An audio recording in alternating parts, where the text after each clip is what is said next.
I'm a DJ boy, going to Dcentral, minting NFT, farming DeFi, being crypto poor but JPay rich. Thanks, Mason.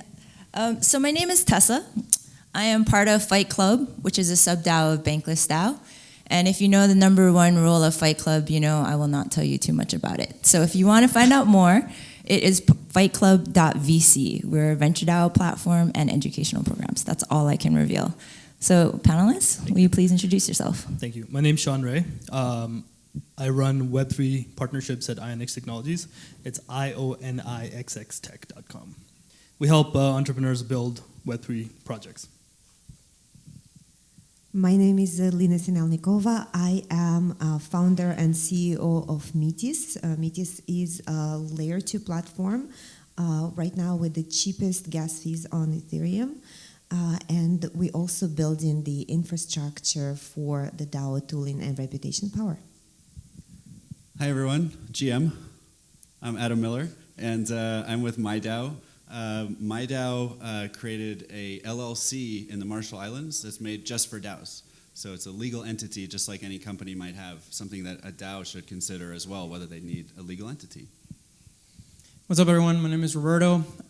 During the day, I'm the head of data science at Mizari, which is a market intelligence company that's aggregating data for investors to make better decisions in the digital economy. And then at night, I do the head of strategy for ATX DAO, which is a city DAO that is trying to turn Austin into the Web3 hub of the world, ideally. Let's go. Let's go. So how many people in this audience are part of a DAO or, actually joined a DAO via Discord? All right, that's pretty good. Okay, so we're going to start off the discussion with Adam. Adam, could you tell us what are the strengths and weaknesses of DAOs relative to traditional work structures? Absolutely. So again, it's good to see all of you. First of all, let's talk briefly about what a DAO... Hello? Uh-oh, thank you. Testing, okay. Let's talk about what a DAO is in the first place. So I'm going to give a fairly technical definition of what a DAO is. A DAO is an organization whose governing rules and membership can be tracked on the blockchain in smart contracts instead of in written documents. Okay? Now what that really means is, if you think about a traditional organization, right, they have all kinds of documents that track who the members are, how are decisions made. It might say you need a majority vote of board members, and those members need to take minutes, and those minutes will reflect the decision that was made by the board, et cetera, et cetera. With a DAO, you have an organization where all of that is automated on the blockchain.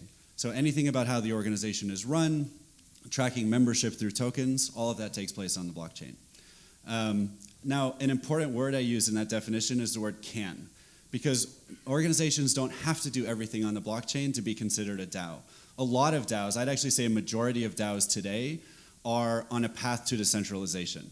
Right? It's a group of people that's working on something together, trying to achieve something together, and they're doing it in a fairly decentralized way with the goal of using tokens and smart contracts for governance and member tracking at some point in the future. So what are the strengths and weaknesses of DAOs? What the DAO makes possible is, because you've automated governance and membership, you can have huge numbers of people participate in governance over an organization. Right? There's almost no cost. Even if you have 100,000 people who are token holders and they're all the members of the DAO who are helping decide what that organization is going to do and not going to do, where it's going to spend its money and where it's not, it's almost free to run that governance process, have votes, count votes, have those votes executed by taking actions on a blockchain. And so now it's possible to have organizations with extremely distributed governance. So what that means in practical terms is a lot of crypto projects, especially, were the first real users of DAOs, have created organizations where everyone in the ecosystem is a stakeholder. The users of a product, yes, the founders, the investors, the developers that work on it, anyone who's involved is going to get some of the tokens so that they can share in the governance of an organization in a way that just wasn't practical with traditional corporations. Right? If a corporation said, you know what, everyone who comes and uses our website, we're going to give you some stock options. It's just practically infeasible because of the nature of how stock options work in the traditional legal system. But now it's possible to have all the stakeholders at the table governing an organization or a product together. The second thing, if you go beyond crypto, is just to think about Like, would you, let's say one of the things you love is saving the whales. I love whales. And you could either join an organization where, okay, I'm going to donate $100 to save the whales, and then I'm going to like get some literature in return and get invited to an annual fundraiser. Or I can become a member of a DAO where I'm like one of 10,000 board members, all collectively in charge of saving the whales together. It's a lot more appealing. And at the end of the day, a lot more people are going to want to do it. And so you're going to recruit more people to help you achieve your mission. You're going to retain those people better because they're going to be more engaged. And those are the things that are going to turn into strengths because you're going to have more people working to achieve your mission. On the flip side, the weaknesses, first of all, imagine if you've been on a board before, imagine having 10,000 people on a board. It's challenging. For one thing, it's a strength and a weakness, right? But the weakness comes from the fact that humanity, we don't have a lot of experience with huge numbers of people governing organizations together, right? It's just a new thing because it wasn't really possible before. And so we all need to figure out, how do we have 10,000 people on a board, basically running an organization together? And once we figure that out, it might become a strength. But in the meantime, really it's a weakness because it's difficult when you get that many people like in a room, talking about together, what do we want to do next? You end up with a lot of chaos. So the final weakness I'll share, I guess, is and I'll connect it to what I do, is that DAOs don't exist as a legal structure in the traditional world, right? A DAO isn't a thing. It's just a group of people working on something together, which means, according to the law, it's a general partnership. If a DAO wants the same benefits that, anyone starting a company, right? What's the first thing you do? You form an LLC or a corporation. DAOs increasingly are seeing that they need to do the same thing so that they can get limited liability for their members, to protect them from unlimited liability. Corporate personhood means you can own property, right? So a DAO can own its own logo, own its own trademark, own its own software. All those things require a legal entity. So my company, MIDAO, is coming in to help solve that weakness by providing legal entities for DAOs so that DAOs can come back into the traditional world and do things like have bank accounts and enter into agreements, et cetera. Thanks, Adam. So now that we know that DAOs have tens of thousands of members, Elena, I wanted to ask you, because besides being part of METIS, you're also the founder of CryptoChicks. How have DAOs been able to promote diversity, and are DAOs doing a better job at being inclusive? Thank you, Tesa. So for that question, and I think probably all of us in the space witnessed that our community is multinational, and we are from all the countries like across the world.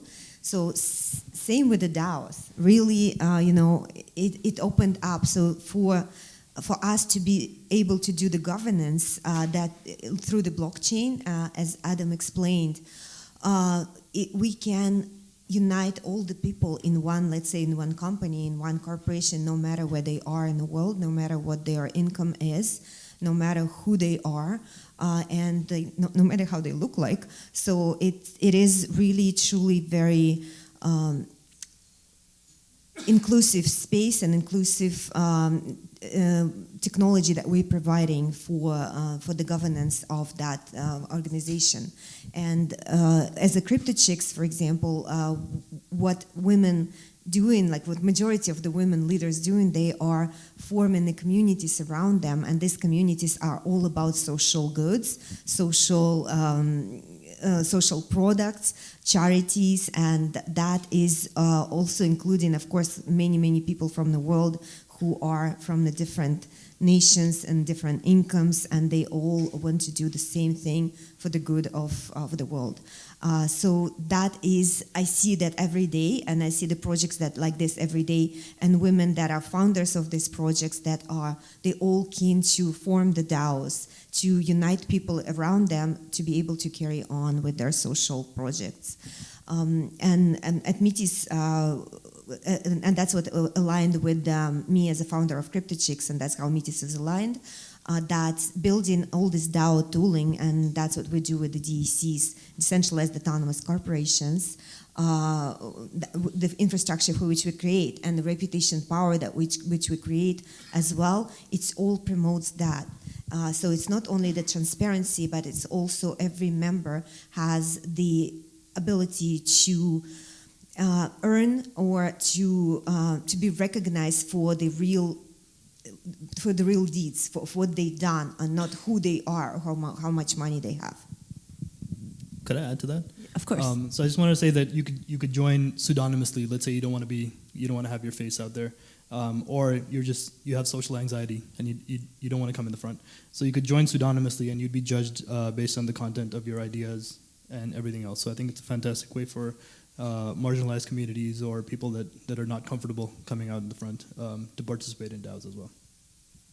Can I push a little bit on that? Because of course. I think, although in theory, yes, DAOs they're open, they're permissionless, anyone can join, et cetera, but the industry itself, crypto itself, is very male dominated, and that you see it in the communities of DAOs in general. So like, yes, you're nodding. As a woman, you're nodding, yes.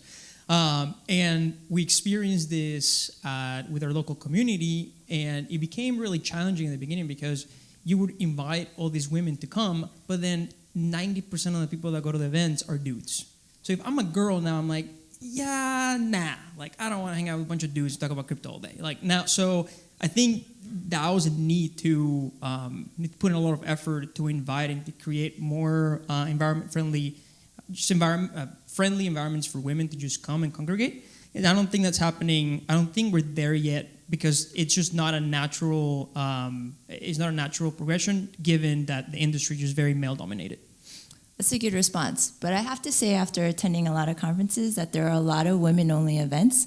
So if you're ever out there and want to get your foot into crypto as a woman, non-binary, whatever, there's events out there. You just have to search for them. But Roberto, going back to you with ATX DAO, it's the first city DAO that I've ever encountered.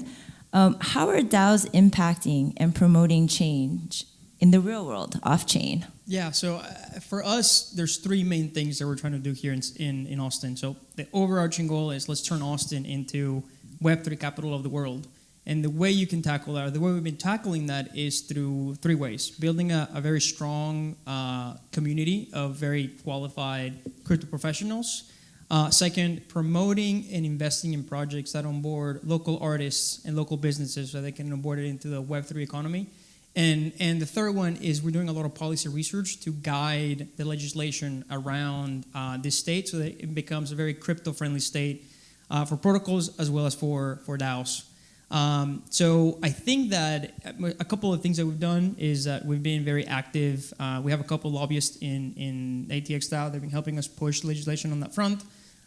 We actually had we partnered with the Muralist not long ago, and we created a mural, and we created a higher resolution digital version of it, and we sold it as NFT so that the local artist gets an idea of how they can make money with this Web3 infrastructure.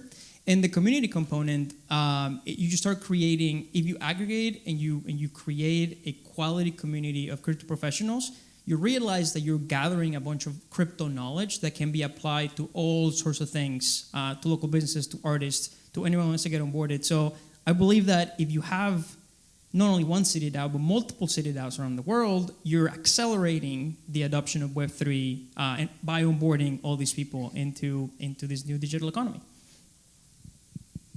Yep, absolutely. I would also say that when DAOs are combined with geolocation services as well as AR and VR services, there's going to be a range of use cases that open up as well. So they're going to be, and they're all going to be relevant to your current location, where you are physically. It could be your house, it could be out in the street, it could be on a highway, it could be anywhere else. Okay, Shaan, because you're the Web 2/logistics expert. What are some of the logistics of DAOs that people should be aware of? And we're going to open this question up to all the panelists because they all have their own specialties. But we'll start with you on the logistics side. So governance, definitely. Legislation's coming fast, and governance is something that people who are creating DAOs, they should think about governance. So that means choosing a jurisdiction, choosing how to incorporate when the time comes. And then, can I also talk about logistics, like actual logistics? Yep, definitely. Okay. This question was for you. Okay, awesome. So in terms of logistics, what's going to happen is the actual logistics industry, the FDA, for example, they have a rule that all the food service providers in the United States, they need to have traceability one step back and one step forward.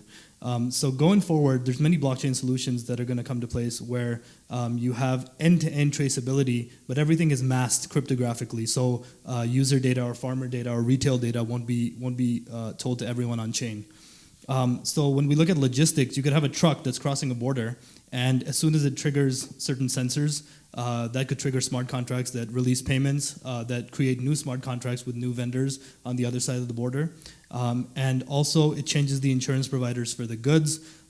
So properly working a logistics system that's smart and that's governed by DAOs is going to make it several times more efficient than it currently is, and it's going to reduce transaction costs significantly as well. So Adam, MIDAO, Marshall Islands, why that jurisdiction versus everything else? We had this conversation earlier. I'm for Cayman Foundations, and he's for Marshall. So let's get on with this. Yeah, that sounds good. And you said Cayman's been around for a long time, so it's tried and true. And I can't deny that we just passed a law in the Marshall Islands just a few months ago and just launched a MIDAO. So it goes back to actually my co-founder who runs a company that built a DEX called Clipper, which is the best DEX for trades under $10,000. And he wanted to give Clipper to the community in the form of a DAO.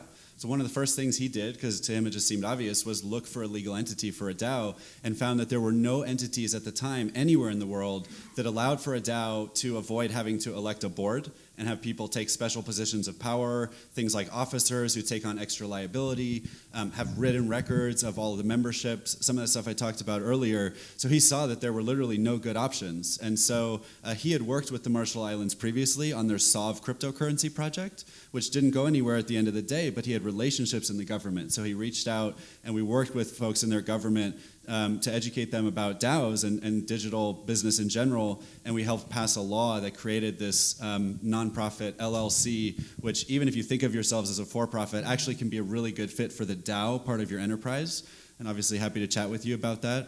But what's cool about the Marshall Islands is it's a really cool combination of being a sovereign nation. So it has a seat at the United Nations, it's its own country, and therefore it has its own laws, and there's no federal law that can come in and change things or anyone that can overrule their laws, but they do have a special relationship with the United States. So the US provides military protection to the Marshall Islands, provides financial aid and other services, and so there's kind of this special relationship with the US, but at the same time it allows you to be international as your jurisdiction, and therefore reduce your nexus in the United States when it comes to following rules, regulations, being involved with regulators in the United States.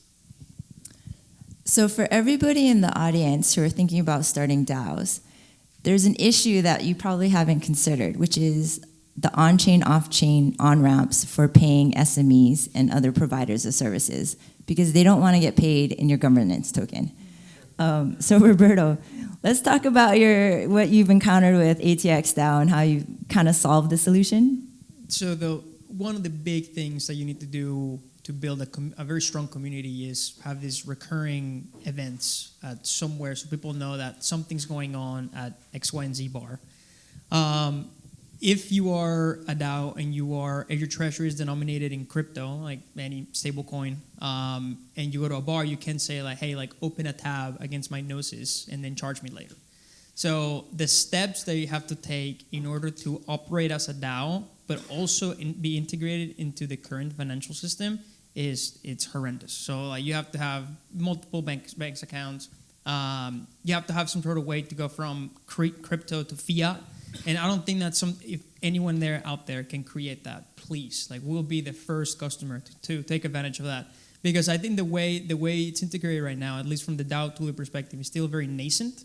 And it's very much needed. Like we're not the only DAO that needs to pay people or like venues or food or etc.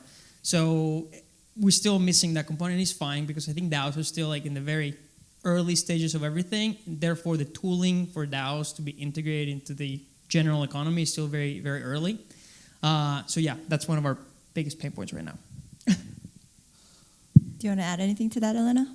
Yes, but it's very good use case for the startups, actually, the ones that don't need to have all that yet, not just yet. So when they're just starting their business model, when they're just piloting their project, having for the business to get a bank account, it's actually pain, right? So to get a credit card, that is a pain, right? So you need to be, and then to get registered as well, it's the extra expenses as well. So you don't really need all that to test your idea, to get yourself off the ground, but to have that ability to run your company as the DAO, and maybe to pay your employees in crypto, just for the first time, for the first few months or weeks while you're testing this idea, and to also have the shares within the company that are distributed as the tokens. This is very viable use case, and that's what the startups from our incubator that they would like to pilot that. So just saying that maybe that's it's a good start, but yes, with all the regulations and everything, it's not going to be easy for sure with the DAOs. Mm-hmm. Can I add something? Yep. I think the most important lesson that we've learned with ATX DAO is that if you want to start a DAO, do it very slowly. It's very tempting to want to go from 1 member to 1,000 members. But managing 1,000 people, and if you have no framework to go from going into a Discord to how you go and contribute to the DAO, your members are going to be so euphoric, and they're going to be so confused when they get to the DAO and say, like, I don't know how to contribute. I want to contribute, but I don't know how to contribute, and no one's telling me how to do that. So managing 1,000 people, 10,000 people is something that early DAOs started doing a lot, because it was the simple thing that you had to do was just get the token, go into the Discord, and want to contribute. And euphoria is very ephemeral. So like you only get that momentum the first couple of weeks, and they're like, well, I don't know what to do. So I'm just not gonna try to do anything. So if you want to start a DAO, start with 10 people, 15 people, and then make sure that they're happy, make sure that they know how to do things, and then scale to 50, and then 100.